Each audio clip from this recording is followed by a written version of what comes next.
Salam olahraga, apa kabar teman-teman semua? Semoga dalam keadaan sehat. Mengenai dari laga malam hari ini saya membahas sekitar ada 8 laga. Mengenai dari laga kemarin malam itu masuk ya. Untuk lebih lanjut itu di grup ya. Oke, mudah-mudahan untuk laga malam hari ini lebih baik dari laga kemarin. Terlihat di laga ini dari Serie A Italia, AC Milan menghadapi Cremonense, di mana Cremonense tim promosi dari Serie B Italia. Terlihat di laga ini untuk tuan rumah Milan dengan formasi 3-5-2, sedangkan Cremonense dengan formasi 4-4-2 mereka ya. Terlihat di laga ini tim tamu Cremonense cukup banyak pemain mereka mengalami cedera, yaitu sekitar ada 6 pemain.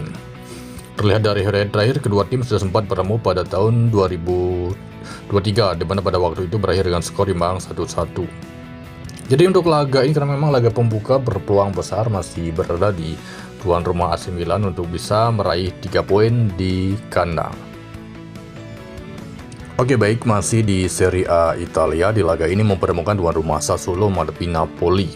Terlihat di laga ini tuan rumah Sassuolo, tim promosi dari Serie B Italia ya, dengan formasi 4-3-3. Begitu juga dengan Napoli dengan formasi 4-3-3. Terlihat di laga ini ada 4 pemain yang akan absen untuk tuan rumah Sassuolo, sedangkan Napoli di laga ini 2 pemain. Lukaku masih mengalami cedera paha. Terlihat dari head-to-head pertemuan terakhir di mana kedua tim ini sudah sempat bertemu pada tahun 2024, di mana pada waktu itu berakhir dengan kemenangan Napoli dengan skor 6-1 ya, cukup telak.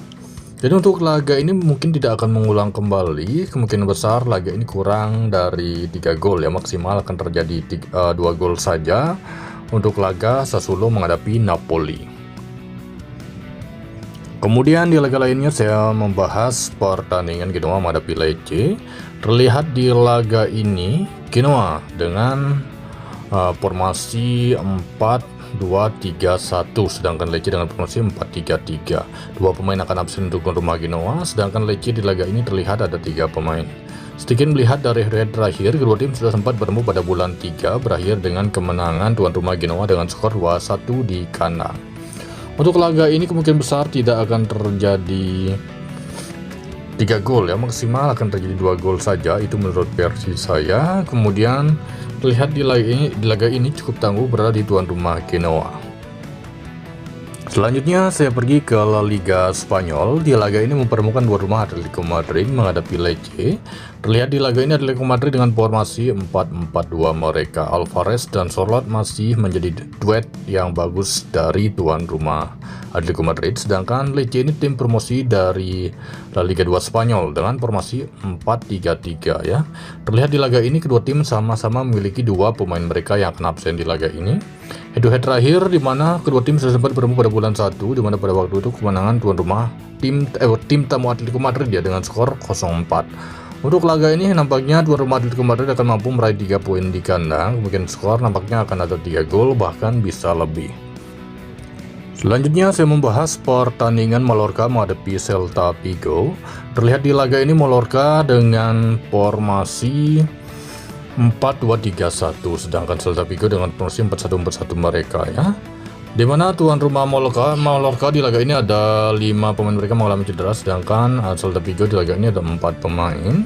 Dari peringkat sementara, oke, kedua tim sudah melakoni laga pertama, dimana kedua tim sama-sama menelan kekalahan.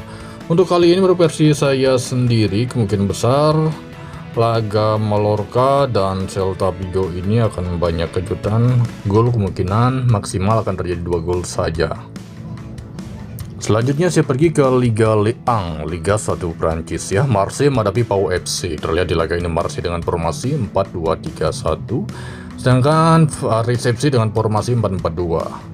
Tuan rumah Marseille di laga ini ada 5 pemain mereka mengalami cedera, sedangkan tim tamu Paris FC hanya 1 pemain saja. Oke, ini nampaknya pertemuan pertama karena memang tim tamu Paris FC ini tim promosi dari Liga 2 Prancis ya. Kemungkinan besar Marseille nampaknya akan mendominasi di kandang dan jalannya laga cukup menarik. Masih tetap tuan rumah Marseille kemungkinan besar akan mampu meraih kemenangan di kandang. Kemudian selanjutnya saya membahas pertandingan Norwich City menghadapi Middlesbrough. Terlihat di laga ini Norwich dengan formasi 3-4-2-1 ya, sedangkan untuk kedua tim tamu formasi yang cukup sama. Untuk lebih jelas mendekati kick off, formasi kedua tim akan terlihat. Di mana tuan rumah ada 6 pemain mereka yang akan absen untuk tuan rumah Norwich, sedangkan Middlesbrough di laga ini terlihat ada 4 pemain mereka. Di head terakhir, kedua tim sudah sempat bertemu pada bulan 4 di mana pada waktu itu berakhir dengan skor imbang 0-0. Jadi untuk laga ini berversi saya sendiri, walaupun bermain kandang, nampaknya Norwich City ini akan cukup sulit untuk bisa meraih kemenangan. Laga sangat berpotensi bisa berakhir di skor imbang, ataupun Middlesbrough bisa meraih kemenangan di laga ini. Kemudian memasuki laga yang terakhir, saya membahas pertandingan Burnley menghadapi Sunderland, di mana Sunderland tim tamu tim promosi dari Inggris Championship, dan Sunderland melakoni laga kedua mereka, di mana di laga pertama mampu meraih kemenangan di kandang sama WSM dengan skor 0-3. Sedangkan Burnley di laga pertama mereka melangkah kalah saat menghadapi Tottenham dengan skor 3-0 ya. Oke, cukup berbeda untuk kedua tim promosi ini. Oke, terlihat di laga ini, tuan rumah Burnley dengan formasi 5-4-1, sedangkan untuk kubu tim tamu Sunderland dengan formasi 4-3-3, di mana kedua tim sama-sama memiliki 5 pemain mereka yang akan absen. Di head terakhir, kedua tim sudah sempat bertemu, di mana pada waktu itu berakhir dengan skor imbang pada bulan 1 ya. Untuk laga ini berversi saya sendiri, Burnley dan Sunderland akan kembali, nampaknya tidak akan terjadi banyak gol ya, maksimal 2 gol saja untuk laga ini.